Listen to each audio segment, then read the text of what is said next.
નમસ્કાર ગુજરાત। આજના મુખ્ય સમાચારની અંદર ગુજરાતના લાખો લોકોને ઉપયોગી થાય એવા મુખ્યમંત્રીના 6 મોટા નિર્ણય, ખેડૂતોને 20,000 રૂપિયાની સહાય, વાહન ચાલકો માટે નીતિન ગડકરીનું મોટું એલાન, કૃષિ મંત્રીની મોટી જાહેરાત, તો કેન્દ્ર સરકારની 5 મોટી જાહેરાત, 12 પાસ વિદ્યાર્થીને મળશે 6,000 રૂપિયાની સહાય, રાશન કાર્ડ ધારકો માટે છેલ્લી તારીખ 30, અને હવે જમીનનું પણ બનશે આધાર કાર્ડ, તો આરબીઆઈની મોટી જાહેરાત, ખેડૂતોને 50% સહાય આપવાની નવી યોજના, રાશન કાર્ડ ધારકોને મળશે 500 રૂપિયામાં ગેસ સિલિન્ડર, તો 2.5 લાખ ખેડૂતોને પીએમ કિસાન યોજના હેઠળ નહીં મળે 2,000 રૂપિયાનો હપ્તો, અને દેવા માફી અંગે સૌથી મોટા સમાચાર જાણીશું આજના આ વિડીયોની અંદર।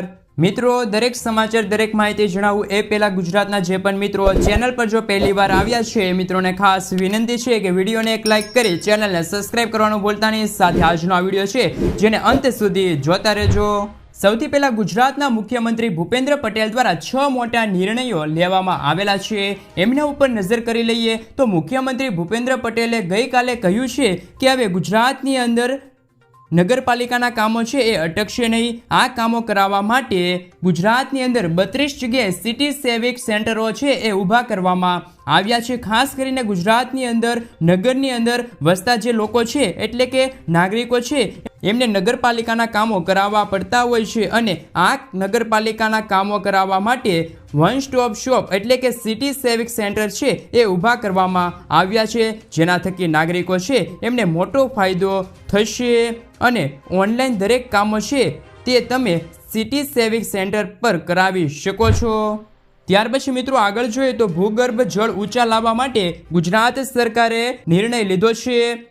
મિત્રો, આ માટે રાજ્યની અંદર બંધ અને બિન ઉપયોગી હાલતની અંદર પડેલ છે જે ખાનગી ટ્યુબવેલો હતી એમને વરસાદના પાણીથી રિચાર્જ કરવા માટે સરકારે 150 કરોડ રૂપિયાની જોગવાઈ કરી છે।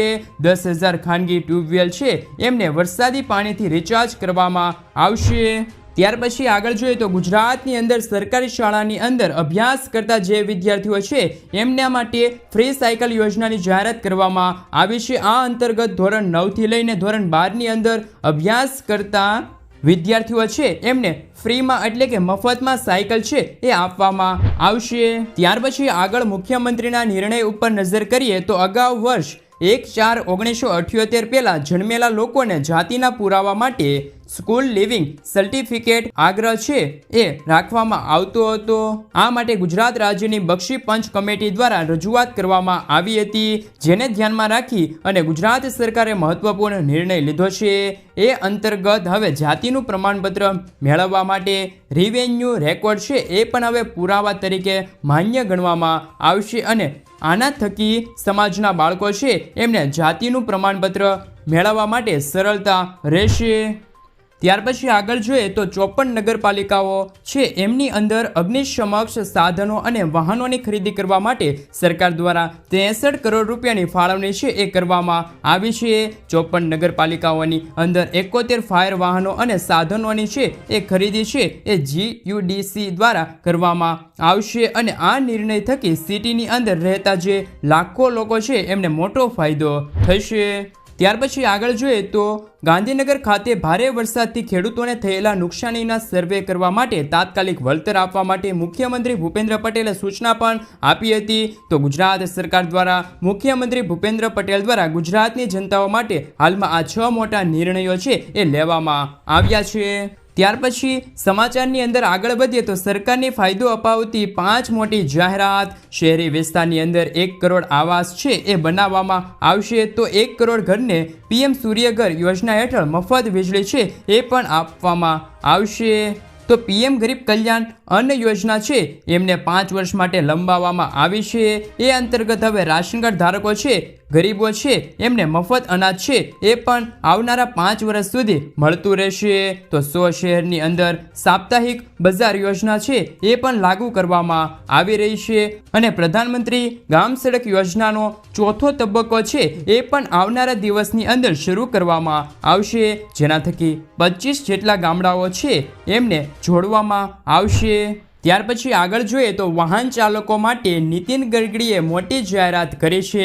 નીતિન ગડકરીએ કહ્યું છે કે ટોલ સિસ્ટમ છે એ નાબૂદ કરવામાં આવશે, અને એની જગ્યાએ સેટેલાઇટ આધારિત ટોલ સિસ્ટમ છે એ લાગુ કરવામાં આવશે. નીતિન ગડકરીએ કહ્યું છે કે આ સિસ્ટમ લાગુ કરવા પાછળનો ઉદ્દેશ એ છે કે ટોલ છે એ વસૂલાતની અંદર વધારો થાય અને ટોલ પ્લાઝા ઉપર જે ભીડ થાય છે એની અંદર ઘટાડો થાય. એટલા માટે આવનારા દિવસોની અંદર આ સિસ્ટમ છે એ લાગુ કરવામાં આવશે. એટલે કે હવે સેટેલાઇટ આધારિત ટોલ કલેક્શન છે એ કરવામાં આવશે અને જેના થકી જેટલી હવે તમે મુસાફરી કરશો એના આધારે પૈસા છે એ કાપી લેવામાં આવશે. એટલે કે આ પહેલાં નીતિન ગડકરીએ કહ્યું હતું કે હવે સેટેલાઇટ આધારિત ટોલ કલેક્શન થશે. તમે જેટલી મુસાફરી કરશો એટલા પૈસા છે એ તમારી પાસેથી કાપી લેવામાં આવશે.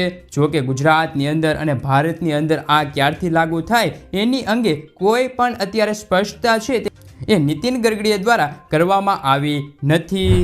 ત્યાર પછી આગળના સમાચાર ઉપર નજર કરીએ તો કૃષિ મંત્રી રાઘવજી પટેલ દ્વારા ગુજરાતના લાખો ખેડૂતો માટે મોટી જાહેરાત કરવામાં આવી છે. ગુજરાત રાજ્યની અંદર બાગાયતી ખેતીના વાવેતર કરતા જે ખેડૂત ભાઈઓ છે એમની માટે હવે 4 સેન્ટર છે એ ઊભા કરવામાં આવ્યા છે. ગુજરાતની અંદર અમરેલી, દાહોદ, ગાંધીનગર અને બનાસકાંઠા જિલ્લાની અંદર બાગાયતી ખેતી માટે સેન્ટર છે એ ઊભા કરવામાં આવ્યા છે. જેમના થકી બાગાયતી ખેતી કરતા જે ખેડૂત ભાઈઓ છે એમને આવક મેળવવાની અંદર મોટો ફાયદો થશે. તો બાગાયતની ખેતી કરતા ખેડૂતો ભાઈઓ છે માટે કૃષિ મંત્રી રાઘવજી પટેલની મોટી જાહેરાત. અમરેલી, દાહોદ, બનાસકાંઠા અને ગાંધીનગર જિલ્લાની અંદર મોટા સેન્ટરો છે એ બનાવવામાં આવશે. ત્યાર પછી આગળ જોઈએ તો ખેડૂતોને 20,000 રૂપિયાની સહાય મળશે. પ્રાકૃતિક કૃષિને પ્રોત્સાહન આપવા માટે ગુજરાત સરકારે નવી યોજના છે એ જાહેર કરી છે. શાકભાજીના પાકોની અંદર પ્રાકૃતિક કૃષિને પ્રોત્સાહન મળે એ માટે આ યોજના છે એ અમલમાં મૂકવામાં આવી છે.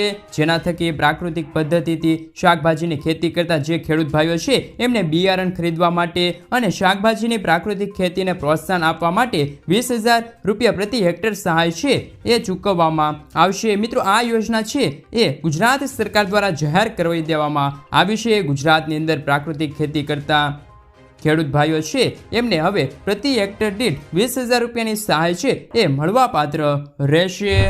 ત્યાર પછી કામના સમાચારની અંદર આગળ વધીએ તો જમીનનું પણ આધાર કાર્ડ બનશે.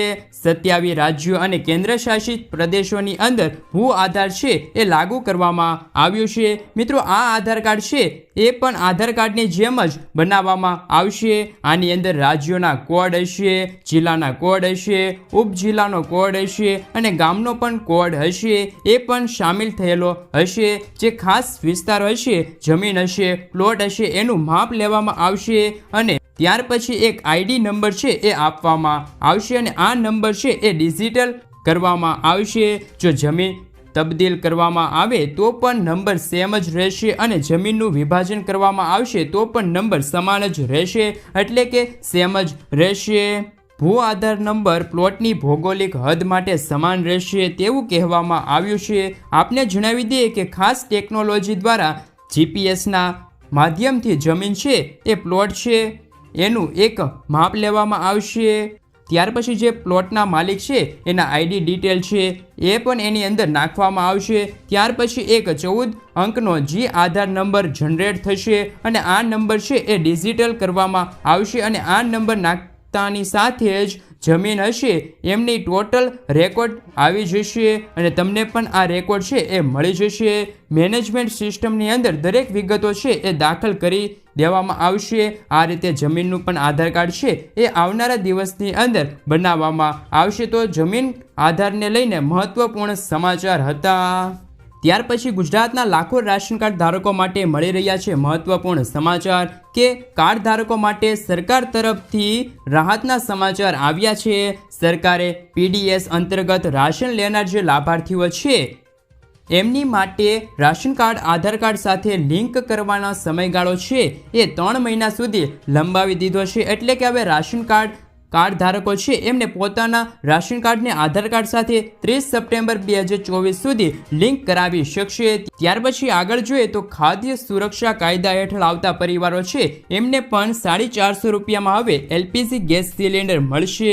મિત્રો સીએમ ભજનલાલની જે સરકાર છે એમને વિધાનસભાની અંદર જાહેરાત કરી દીધી છે અને એમને કહ્યું છે કે હવે અગાઉ ઉજ્જવલા યોજનાના લાભાર્થીઓ અને બીપીએલના જે પરિવારો હતા એમને 450 રૂપિયામાં ગેસ સિલિન્ડર મળતો હતો, પરંતુ હવે જે લોકોને રાશન કાર્ડ મળે છે, ઘઉં મળે છે, એવા લોકોને પણ 450 રૂપિયામાં ગેસ સિલિન્ડર આપવામાં આવશે. અને ગુજરાતની અંદર પણ મિત્રો 500 રૂપિયાની આજુબાજુ ગેસ સિલિન્ડર છે એ મળી રહ્યો છે. એટલે કે માર્કેટની અંદર 820 રૂપિયાની આજુબાજુ ભાવ છે, એમની અંદર અત્યારે ગુજરાત સરકાર દ્વારા 300 રૂપિયાની સબસિડી આપવામાં આવે છે. આમ 500 રૂપિયાની આજુબાજુ ગેસ સિલિન્ડર છે એ મળી રહ્યો છે. તો મિત્રો, જે રીતે ભજનલાલની સરકારે નિર્ણય લીધો છે એવી જ રીતે ગુજરાતની અંદર આ નિર્ણય લેવો જોઈએ. ગુજરાતની અંદર પણ દરેક રાશન કાર્ડ ધારકો છે જેમને અનાજ મળી રહ્યું છે એમને પણ 450 રૂપિયામાં ગેસ સિલિન્ડર મળવો જોઈએ કે ના મળવો જોઈએ, એ લોકોને પણ 300 રૂપિયાની સબસિડી મળવી જોઈએ કે ના મળવી જોઈએ, ખાસ નીચે કોમેન્ટ બોક્સમાં કોમેન્ટ કરીને જણાવી આપજો. ત્યાર પછી આગળ જોઈએ તો ગુજરાતના ખેડૂતો માટે આવી ગઈ છે ખુશખબર. ખેડૂતોને 50% સુધીની સહાય મળશે. ગુજરાતના ખેડૂતો માટે વધુ એક યોજના છે એ અમલમાં મૂકવામાં. આ યોજના હેઠળ 5000 મેટ્રિક ટનથી મોટા 10,000 મેટ્રિક ટન સુધીના ક્ષમતાવાળા કોલ્ડ સ્ટોરેજ છે તે ઊભા કરવા માટે ગુજરાત સરકાર દ્વારા એકમ દીઠ ખર્ચના 50% રકમ છે એ આપવામાં આવશે. એટલે કે મિત્રો, તમે તમારા વિસ્તારની અંદર ખેતરની અંદર કોલ્ડ સ્ટોરેજ ઊભું કરો છો તો તેમની અંદર સરકાર દ્વારા સબસિડી છે એ આપવામાં આવશે. અને આ સબસિડીની રકમ છે તે 3.79 કરોડ રૂપિયા સુધી આપવામાં આવશે. તો ગુજરાતની અંદર જે સમૃદ્ધ ખેડૂત ભાઈઓ છે એ આ યોજનાનો લાભ લઈ શકે છે. અને આ યોજના થકી એટલે કે લાભાર્થીઓને છે એ પૈસા છે એ ક્રેડિટ લિંક બેંક દ્વારા સબસિડી સ્વરૂપે આપવામાં આવશે. આ માટે ગુજરાત સરકાર દ્વારા 50 કરોડ રૂપિયાની રકમ છે એ પણ ફાળવી દેવામાં આવી છે. તો ગુજરાતની અંદર જે ખેડૂત ભાઈઓ પોતાના વિસ્તારની અંદર કોલ્ડ સ્ટોરેજ ઊભા કરવા માગે છે એમને ગુજરાત સરકાર દ્વારા યોજના થકી 50% સહાય છે એ આપવામાં આવશે. ત્યાર પછી આગળ જોઈએ તો કિસાન ક્રેડિટ કાર્ડને લઈને ગયા બજેટની અંદર નાણા મંત્રી નિર્મલા સીતારમણે મોટી જાહેરાત કરી હતી અને કહ્યું હતું કે 5 રાજ્યોની અંદર કિસાન ક્રેડિટ કાર્ડ છે એ લોન્ચ કરવામાં આવશે. ભારતના જે 5 રાજ્યો બાકી હતા એમની અંદર કિસાન ક્રેડિટ કાર્ડ છે એ લોન્ચ કરવામાં આવશે. આપ સૌને જણાવી દે કે આ યોજના થકી ખેડૂતોને 4%ના વ્યાજ દરે 3 લાખ રૂપિયાની લોન છે એ આપવામાં આવે છે અને ખેડૂતોને મોટો ફાયદો થાય છે. ગુજરાતની અંદર આ યોજના ચાલુ છે. મિત્રો, જે ખેડૂત ભાઈઓએ લોન લેવા માગે છે એ 4%ના વ્યાજ દરે કિસાન ક્રેડિટ કાર્ડ યોજના હેઠળ લોન લઈ શકે છે. ત્યાર પછી સમાચારની અંદર આગળ વધીએ તો આરબીઆઈ દ્વારા ગઈકાલે મોટી જાહેરાત છે તે કરવામાં આવી છે અને આરબીઆઈ યુપીઆઈની લિમિટ છે એ 1 લાખથી વધારીને 5 લાખ રૂપિયા સુધી છે એ કરવામાં આવી છે. ગઈકાલે આરબીઆઈએ કહ્યું હતું કે હવે ટેક્સ ચૂકવણી બાબતે યુપીઆઈની મર્યાદા પ્રતિ ટ્રાન્ઝેક્શન 1 લાખથી વધારીને 5 લાખ રૂપિયા કરવામાં આવી છે. આરબીઆઈના નવા નિયમો મુજબ 2 વપરાશકર્તા છે એ યુપીઆઈની ચૂકવણી માટે એક જ બેંક એકાઉન્ટ ઉપર ઉપયોગ કરી શકે. તો ગઈકાલે આરબીઆઈ દ્વારા યુપીઆઈના નવા નિયમો છે એ જાહેર કરવામાં આવ્યા છે.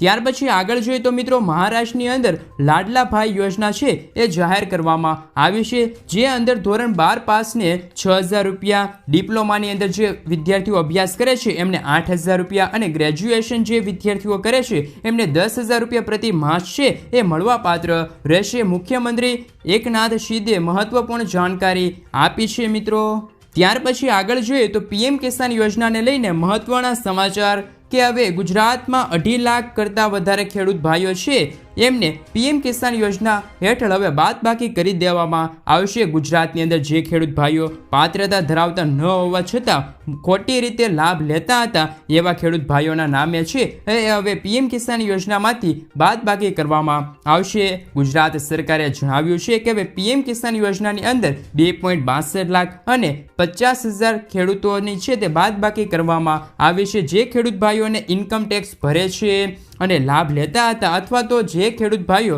પતિ અને પત્ની બંનેના નામે લાભ લેતા હતા, તો અમુક ખેડૂત ભાઈઓ એવા હતા કે જેમને પેન્શન મળતું હતું છતાં પણ લાભ લેતા હતા. એટલે કે આવી રીતે ખોટી રીતે લાભ લેતા જે ખેડૂત ભાઈઓ એમના નામે છે એ હવે બાદ કરવામાં આવશે. અને આવી રીતે હવે ગુજરાતની અંદર 2.62 લાખથી પણ વધારે ખેડૂત ભાઈઓ છે એમને પીએમ કિસાન યોજના હેઠળ 2,000 રૂપિયાનો રકમનો હપ્તો છે એ હવે નહીં મળે. અને મિત્રો, 17મા હપ્તાના પૈસા છે એ પણ 17મા હપ્તામાં રાજ્યમાં 47,54,529 ખાતેદાર ખેડૂતોને છે એ આ યોજના અંતર્ગત લાભ આપવામાં આવ્યો હતો. તો તેમને હવે 17મો હપ્તો છે એ હવે જે મળી ગયો હશે. અને તમને જો 17મો હપ્તો મળી ગયો હોય તો ખાસ નીચે કોમેન્ટ બોક્સમાં કોમેન્ટ કરીને જણાવી દેજો. ત્યાર પછી આગળ જોઈએ તો લોન માફીનો નિર્ણય અંગે મહત્વપૂર્ણ સમાચાર કે હાલમાં મંદી ચાલી રહી છે ત્યારે ખેડૂતોની અંદર લોન માફીનો મુદ્દો છે એ સમગ્ર દેશની અંદર ચર્ચિત છે મિત્રો. ત્યારે તેલંગાણાની અંદર જાહેરાત કરવામાં આવી છે કે ખેડૂતોની લોન છે એ પણ માફ કરવામાં આવશે. આપને જણાવી દઈએ કે ઝારખંડની અંદર પણ ખેડૂતોની છે તે ખેડૂતોની લોન છે તે 2 લાખ રૂપિયા સુધીની માફ કરવામાં આવી છે.